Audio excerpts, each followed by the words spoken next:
Right,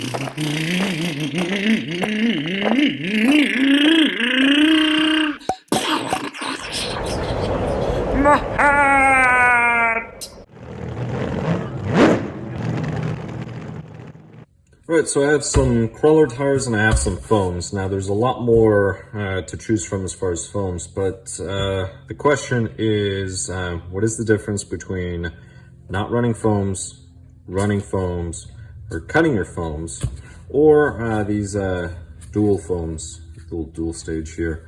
Now they're not the same size. I'm gonna give you a little explanation, but then I'm gonna show you with the TRX4 the difference and what it looks like. So tires, first, running foams, we need to forget about foams. So the first thing will be tires. So tires, you have to see the rubber. Is it very elastic or is it very hard rubber? If it's very hard rubber, especially the sidewalls, you may not need to run foams. You could probably get away with it. Because the sidewall, think of this as a spring. And a lot of people tend to forget that your tire, this is actually your suspension. It's part of your suspension. It complements your suspension. So as the truck sits on here, so let's just say this is the ground, it sits here. Right, I guess I could go this way. Oh, my hand's in the way. But the point is it'll compress the tire, so this is acting as a spring. So that's number one. So that's something to keep in mind. Now the foam is acting like air. So imagine it's a real vehicle. This is replacing air. So depending on the foam, that will be whatever air pressure you have here to a point. And I say to a point because you can change the stiffness by just cutting slots out of the tire. And that's the reason why. Now, if you have seen, most people will cut slots going this way. So it'll go across the radius. And the reason why is it still provides pressure to the middle of the tire. If you were to cut grooves this way, it'll take pressure away from that entire line. And that's one of the reasons why you may want to want foams. If your tire is extremely soft, one of the things you're going to notice without foams is you're going to wear the outer edges a lot more than the inside, because the inside is going to be pressed in.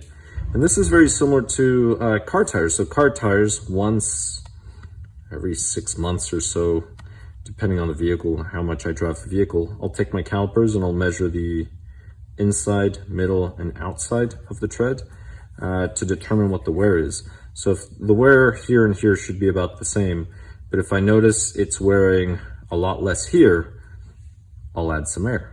If I notice it's wearing more here, I'll take some air out of my tires, and that's usually what I do.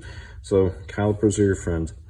But going back to this, that's one of the things you need to keep in mind. Now, going back to air, how much the tire flexes side to side as you're taking turns or you're in an incline, this will be affected by the stiffness of the sidewall. So if you have very, very soft tires, it's going to act as a flat tire. It's just going to bend over to one side. So you probably want to have some foams.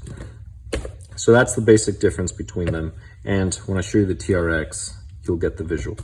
Now, this is just one complete foam, same density all across. So something like this, all right, here's the tire. Notice the difference. And I'm putting quite a bit of pressure. I'm not flexing it as much as this one without foam. I mean, this one's just collapsing on itself. Now, weight again, right? If we do this, it's very easy to compress. This one will hold a little more. And if we look at no foam, center pressure, not much. With the foam, there's a lot more center pressure. So this one, you will get traction all around. So something like this, if you're just on loose dirt, you're not really climbing or anything, you're just bashing, this is probably the way to go. And the reason why is the tire side to side will be far more stable. So you're probably not going to roll over as easily. Something to keep in mind. Now, let's just say you're crawling over surfaces. Well, if you're crawling over surfaces, the problem with having such a stiff foam or so much foam, keep in mind there's softer foams like this white foam. They're just massively big, and that makes up for some of the lack of density versus this one. I mean, this is dense. But one of the things that you're going to notice is, let me use this box here. There it is, right? And if I start applying pressure, and notice the pressure I'm applying to the top, so it's quite a bit. Now, I guess I should go here, pretend it's the wheel. You only get a small contact patch versus if you have no foams, you start getting a very large contact patch.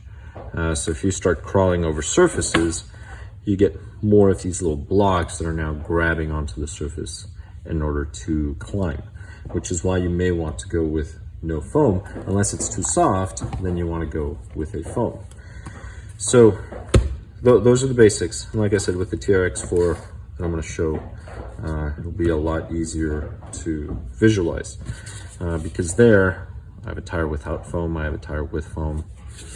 Now, something like this is actually a very good option. Now, it's the same density, so what can you do? You just cut some slots. So little triangles here, try to space them out evenly and make them as deep as, the same depth all throughout, so that when the tire rolls, it's about the same resistance and the same grip on the surface that you're trying to climb.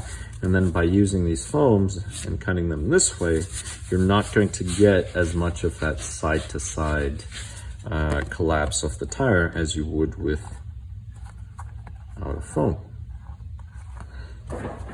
Which is where these come in. These are wonderful, and the reason why is this is really dense. I mean, this is dense, this is super dense in comparison. This is incredibly soft. So the reason why this type of foam, this is actually my preference, but again, it's going to depend on application, what you're doing, where you're crawling. Are you crawling up just dirt? Are you crawling up rocks? That's going to make a very big impact. Are you crawling straight up or are you crawling at an angle? That's going to determine which setup you use. Now, something like this is soft, but it provides enough resistance. But this is hard to where it's going to stabilize the tire up here, but then it's going to allow the part with the tread to sort of flex and mold to the surface. So that's one of the reasons why somebody might choose this dual stage foam compared to something like this. So those are some of the things to keep in mind when selecting foams and how to run the tires. Now, something that I would strongly recommend, I would recommend bead locks. And the reason why I would recommend a bead lock type wheel or similar wheel is you can always just remove the bead, right? You take the little rim off, and then once you remove that rim off the wheel, then you can take everything apart, replace the foams, depending if you're going to be running on a separate surface. If you're the individual that prefers to glue it, well, you're going to have to buy a few sets, 3 or 4 sets, I would say, and then make sure they're all different, number them, label them somehow, or just get a different color wheel so you can tell them apart, and then see which one works best in what surface. So I really would not be able to tell you which are best without actually being there on that surface. But generally, if you're going over rocks, you want to do something like this. If you're just bashing hard on dirt, you want a foam like this that just maintains the full integrity of the tire. If you have a really soft tire, you do not want to run without foams. If you have a very stiff tire, you probably do not need the foams, as you're going to see right now in that TRX4m. So these are the stock tires and wheels that come with the TRX4m. I have gone ahead and removed this one, and there are no foam inserts on these tires, but the rubber is actually quite hard and stiff. That's how they get away with it. Versus these are very, very soft. You're not going to be able to get away with not running foams in these for that reason. So this is the brand of the wheels, actually tires, everything. Now, right here, so I'm gonna go ahead and tilt this vehicle. Now I want you to see these little parts of the wheel, or the tire, sorry, I apologize, right here. So if you see this, I'm shaking up the truck on purpose. I mean, I can do it by hand. That's because the rubber is so hard. Now, let me flip the vehicle, and I've already placed some here. Now notice the difference. This one does not have foams. This one has a foam in it. So that's the same as running on a flat tire. So if we were to set the board down, and actually if we just take a look at the side view right here, see, it looks like a flat tire. And I don't know how many people go crawling with flat tires. And no, it's not going to work, and the reason why is, let's look at the side view. So I'm going to do the same thing, and I will tilt this. So that's what's happening to your tire, right? Which is not good, if you can see that angle. So you will be needing foams on this versus on the stock Traxxas tires. You do not need foams. All right, so not to make this video any longer or anything. Actually, I'm not going to make it any longer. But these are some of the options, some of the things to keep in mind. And I hope this was useful, or at least informative or entertaining, I should say, as far as foams and what to consider when getting into crawling or when selecting crawling options. That being said, thank you so much for watching, and I'll catch you in the next one. Oh,